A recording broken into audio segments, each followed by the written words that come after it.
Hello, my friends. Welcome back to Jimmy at the Crossroads. So great to be with you today, again in partnership with the Washington Examiner. Such a pleasure and a privilege to have you along for the ride today.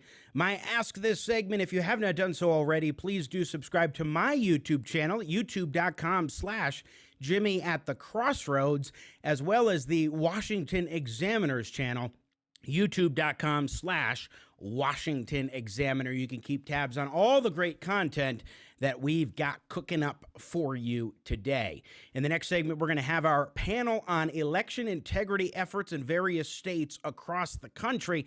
And I thought it would be pretty apropos for a lead-in that covers two different distinct areas. One is concern over the 2020 elections.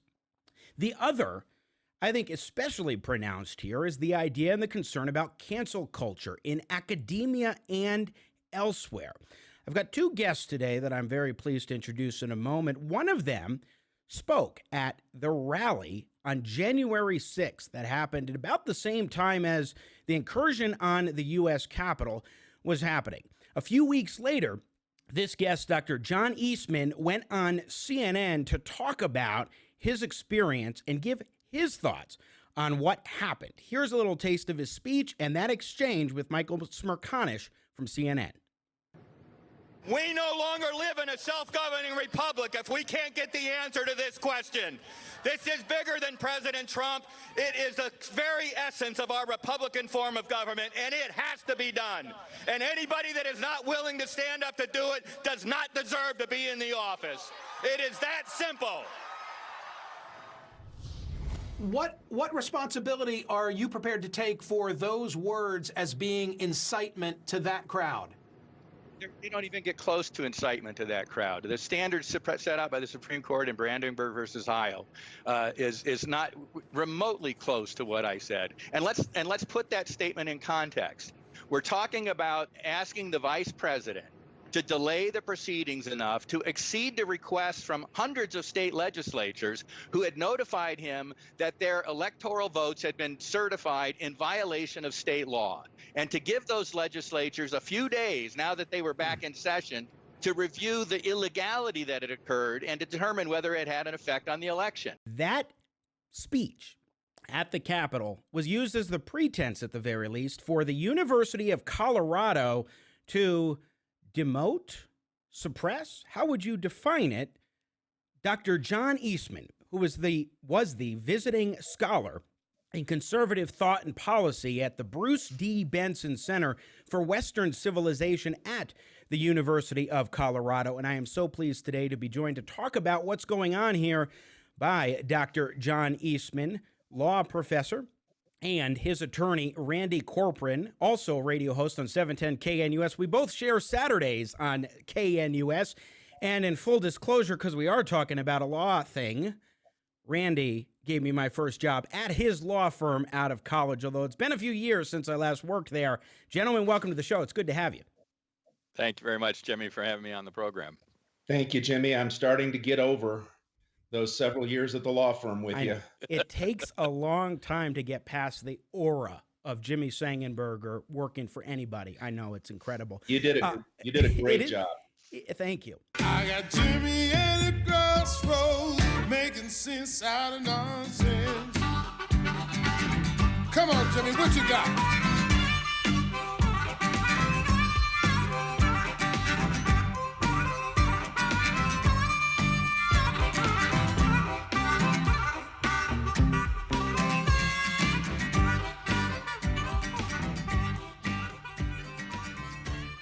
Break down some of the facts here and get to the basics of the matter. First with Dr. John Eastman, as far as how things developed, how you got the role at the University of Colorado as a visiting scholar for the 2020-2021 year.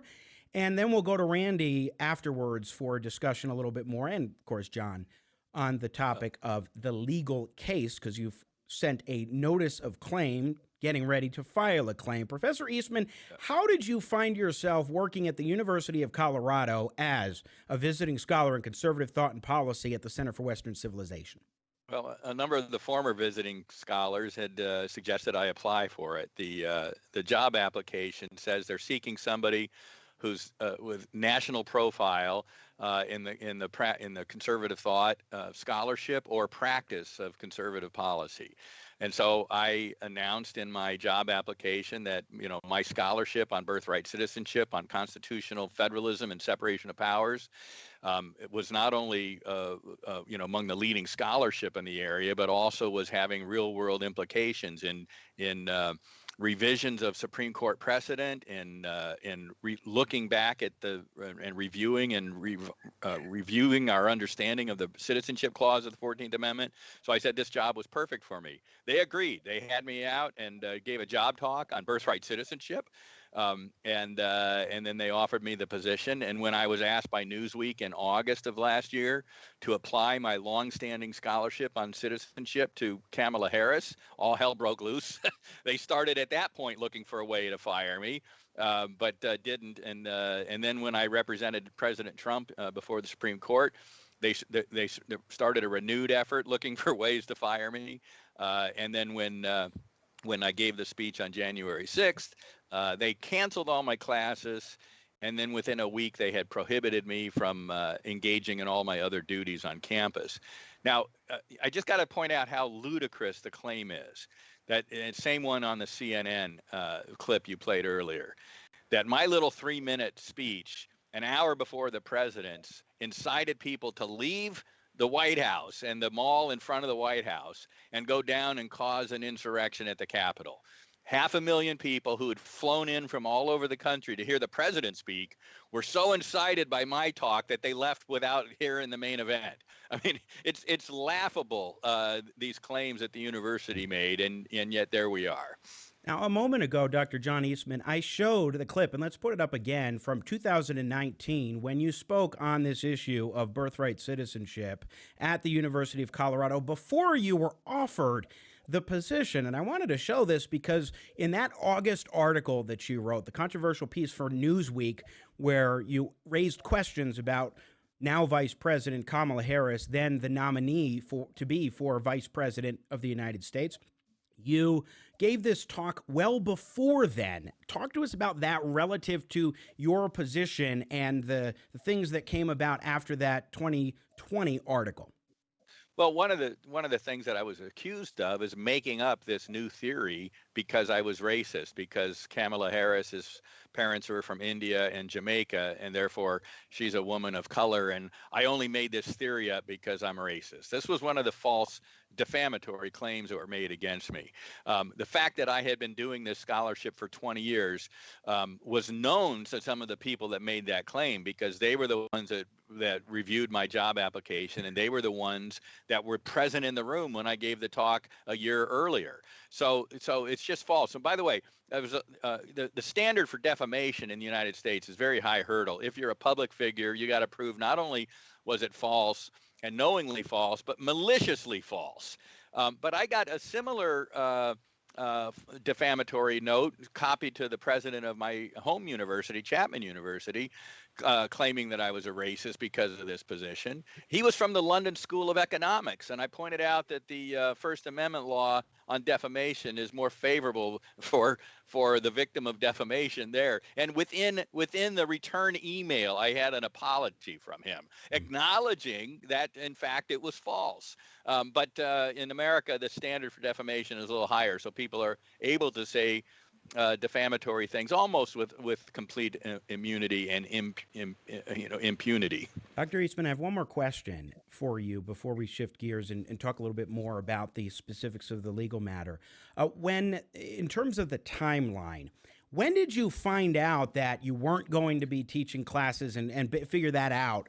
And how did that tie in with the events at the Capitol? And also, if you could dovetail that in with what happened at Chapman University, where you agreed to resign following the January 6th events. Right. So I spoke on January 6th. That afternoon or evening, the next day, January 7th, the chancellor of the University of Colorado sent around a defamatory note campus-wide to the press, to the alumni of University of Colorado, claiming that, calling my statements on the 6th repugnant because I had no foundation for them. Now, he had never reached out to me to say, what kind of evidence do you have to support the things you've said? I said election officials in a number of the states ignored or violated their state laws, election laws. That's demonstrably true. I said we've got dead people voting, and I've got sworn affidavits in Georgia and Nevada and elsewhere confirming that by expert analysis. And then I said the audit in Michigan had indicated that the machines can store ballots. I called them a secret folder. The actual manual calls them a suspense folder. Those ballots can be uploaded and stored and then utilized as necessary. And that my expert team had seen it happening live on the Senate runoff in Georgia. So those were the three things I said. The chancellor didn't bother to reach out to me and ask if I had any evidence to support it. He just said that I had no evidence. That was at least negligently false. I then immediately sent a note to the head of the Benson Center, who's my titular boss.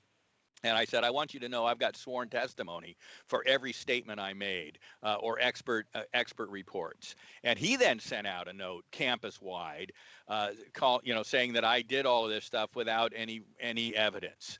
So that was no longer negligently false. It was knowingly false.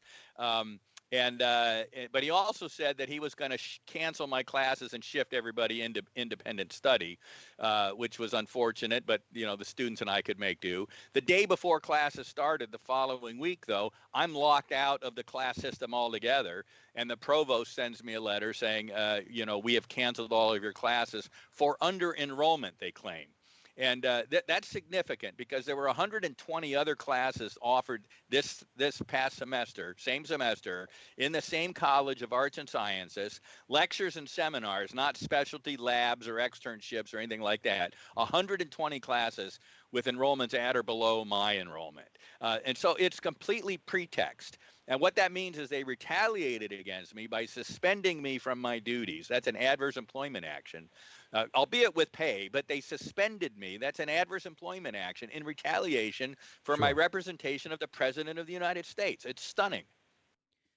Dr. John Eastman, can you just tell us, since you said that the university didn't ask you for any sort of evidence, what kind of evidence do you have that would have been presentable to the university had they asked? Well, and we had a press conference on April 29th when we announced my legal team was filing a notice of claim, and we put a press pack together that included links to the evidence that we had at the time.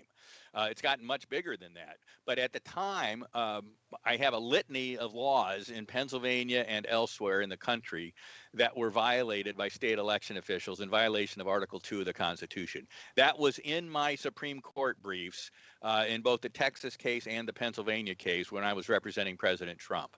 I had the expert reports in Georgia and in Nevada where they had analyzed how many voters were on the Social Security Death Index.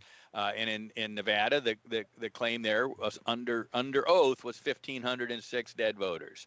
And then we've got sworn affidavits by experts in Georgia and in Michigan dealing with the machine issues. So all of that was available had anybody asked. And of course, that was way back in January. We're 4 months later now, and the evidence just keeps mounting of the illegality, and the statistical disparities that are just beyond nature to have happened. Dr. Eastman, your tenure ended on May 7th. Was that when your contract was up?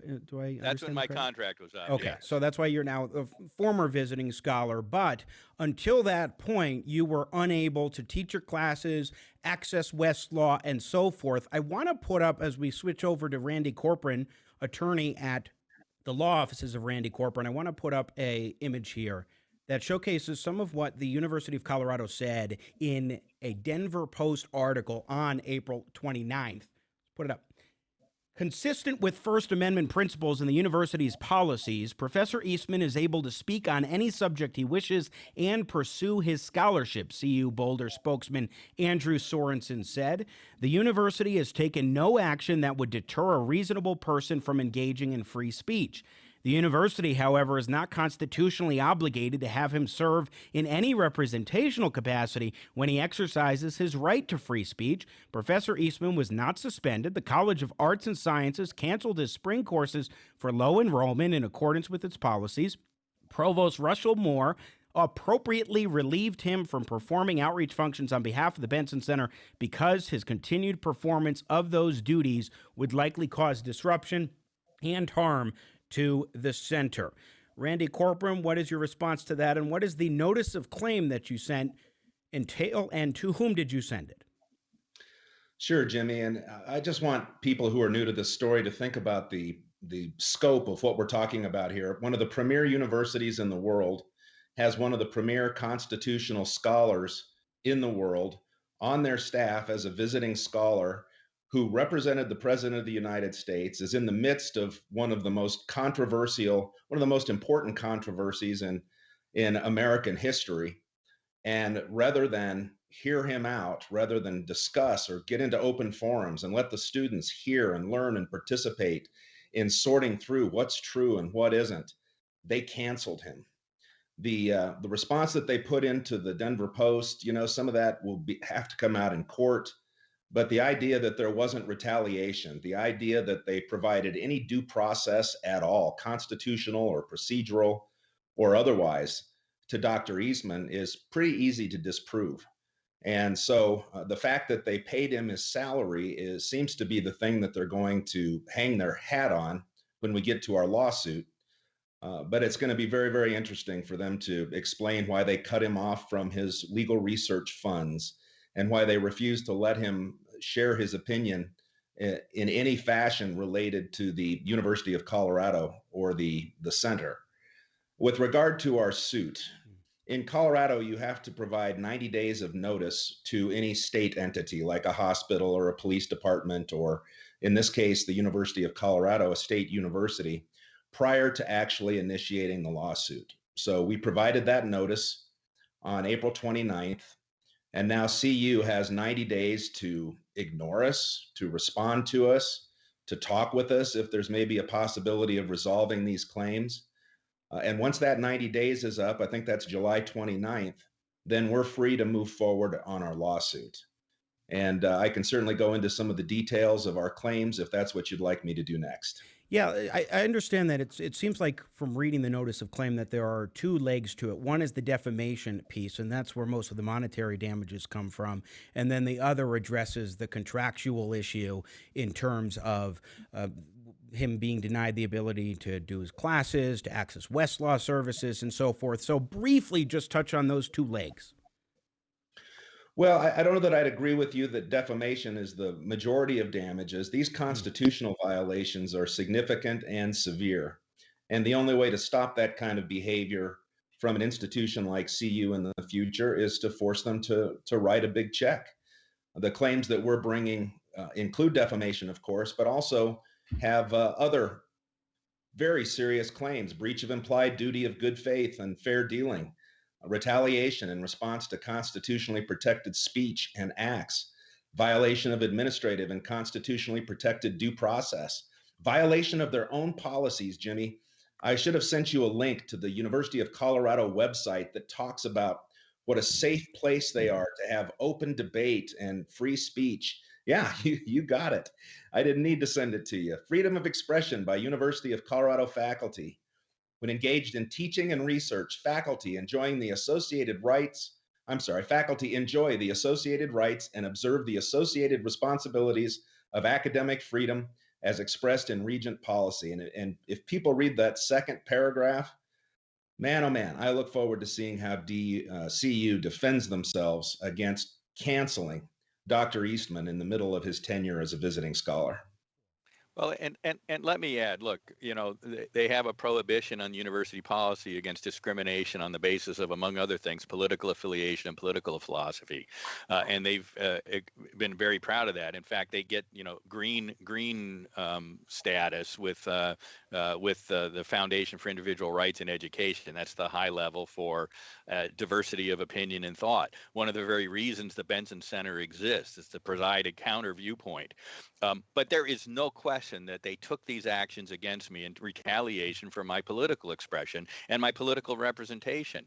And let me, I'm one of the leading scholars in the country on the question of birthright citizenship. One of the key scholars in the country on the question of separation of powers and the relative role of the federal government versus the states. They tapped my expertise and my significant network of colleagues around the country to organize a lecture series, and then they barred me from introducing the lecturers that were only coming because of my connection with them. I mean, the notion that this wasn't retaliation is pretty preposterous.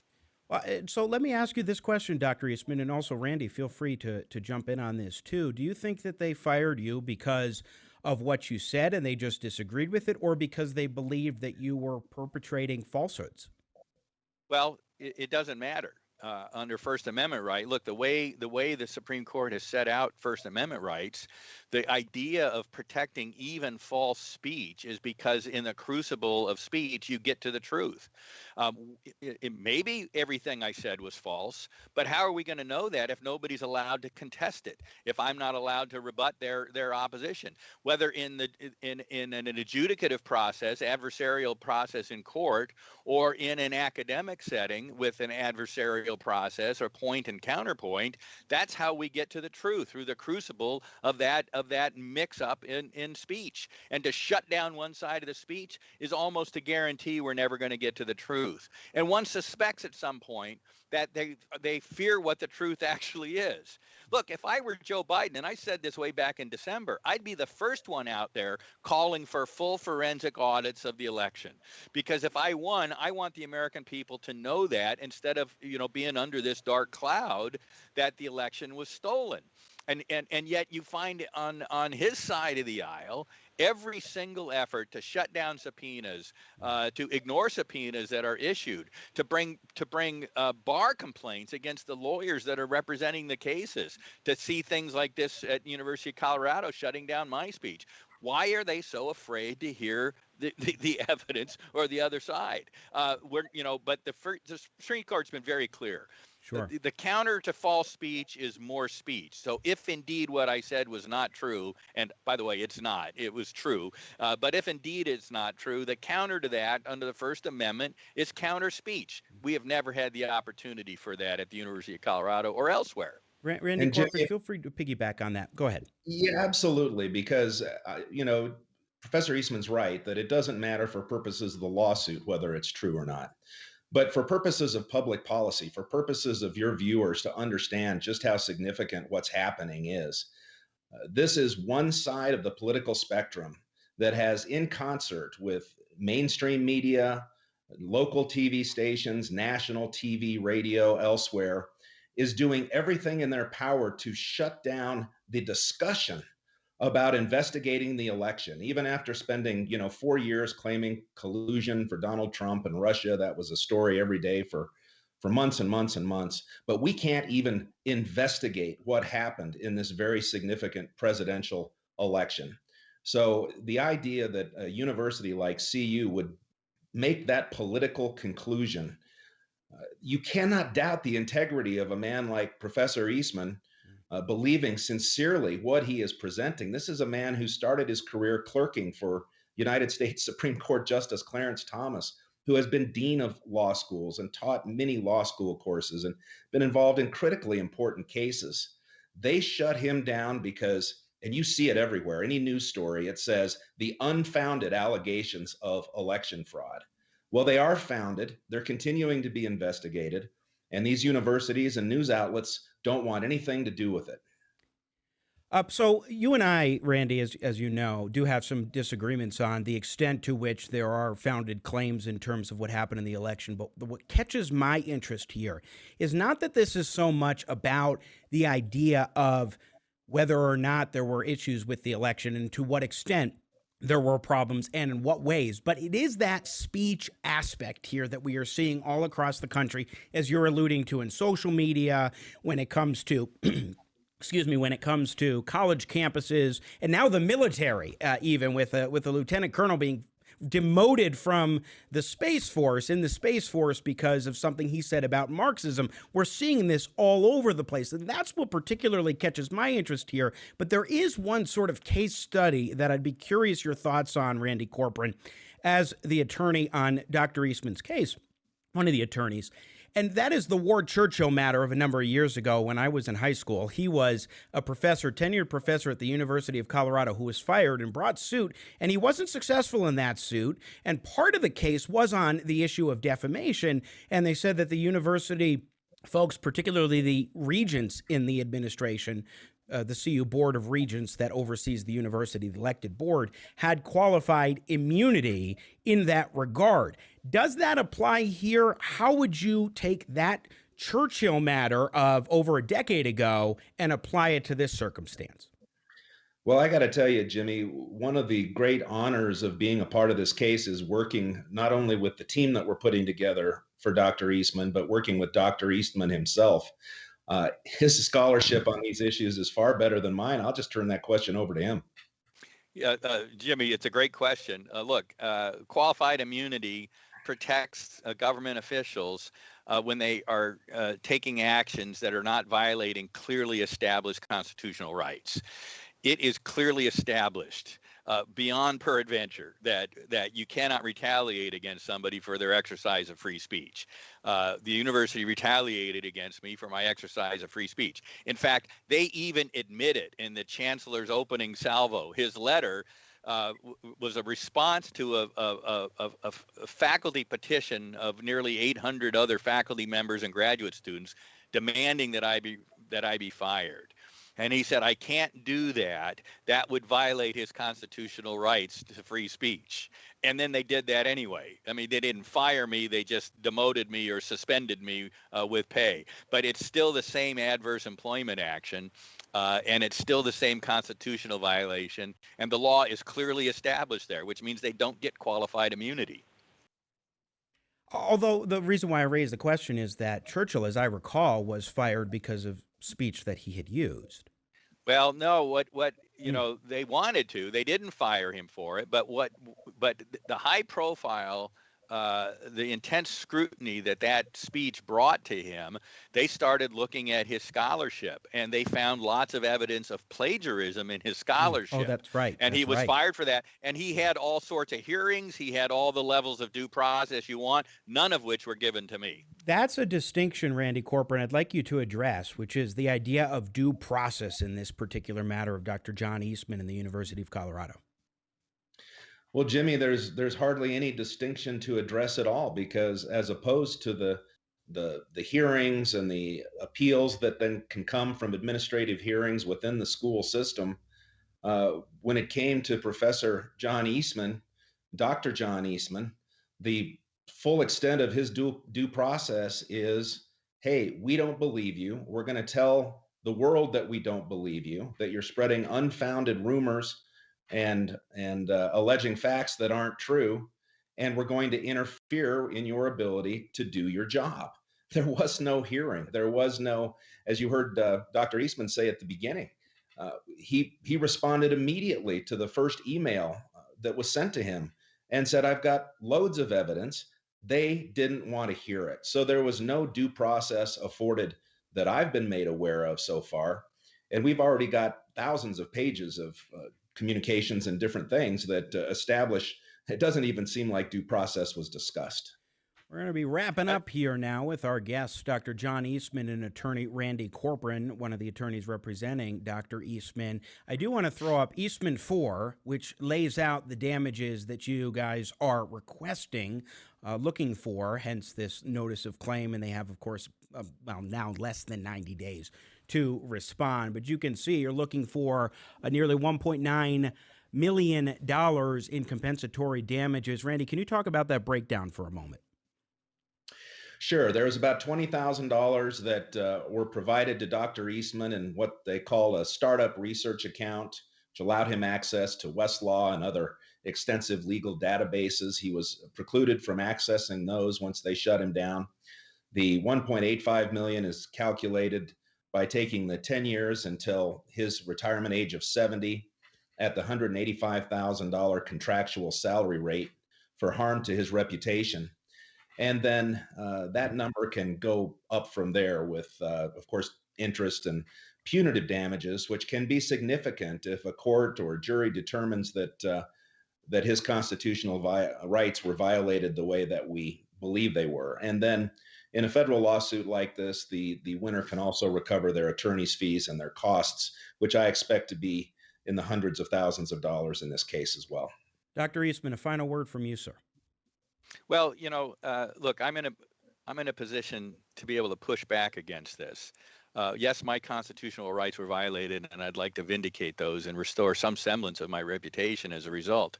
But there are a lot of students and junior faculty members on campuses all over the country that are self-censoring themselves for fear that they'll get caught up in the kind of controversy and cancellation that I'm caught up in.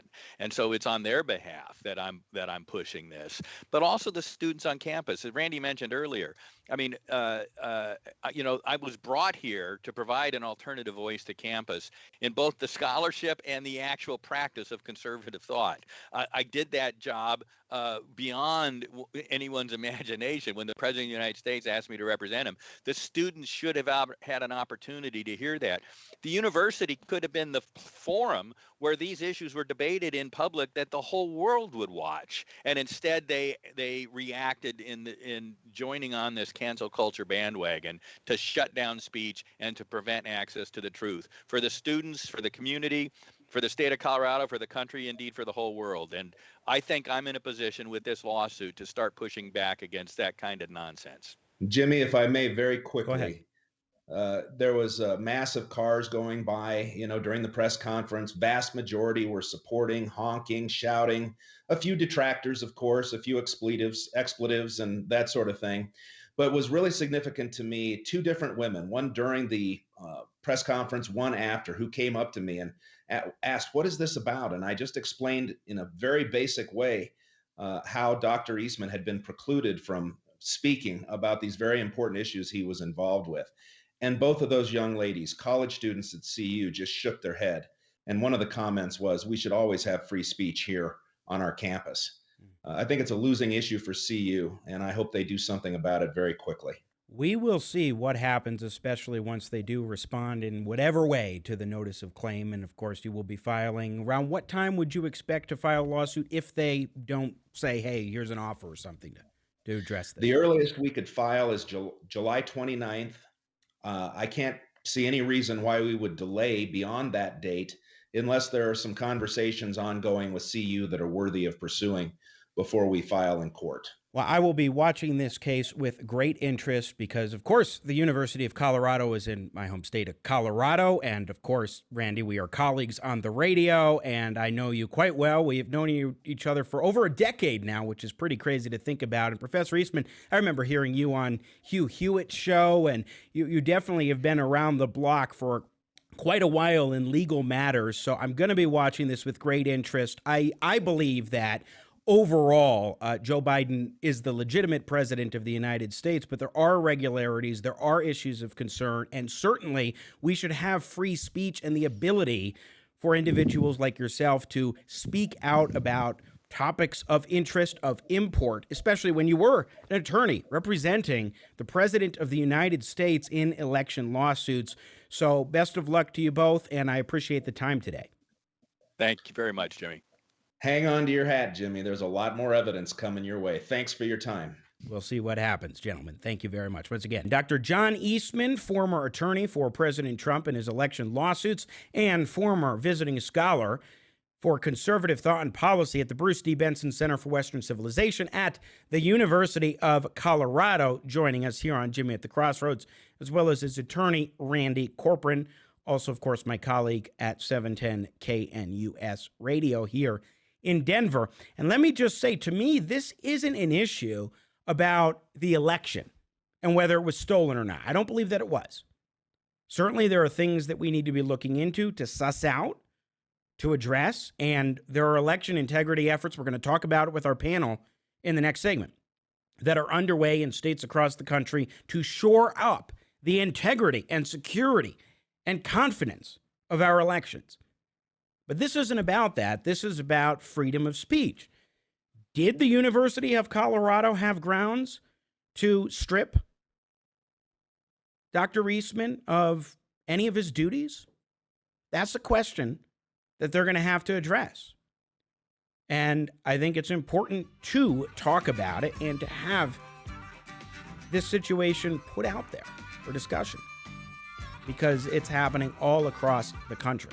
That's why I wanted to make sure we had Dr. Eastman and Randy Corporon on to tell their side of this important story as we see cancel culture run amok all across the United States of America.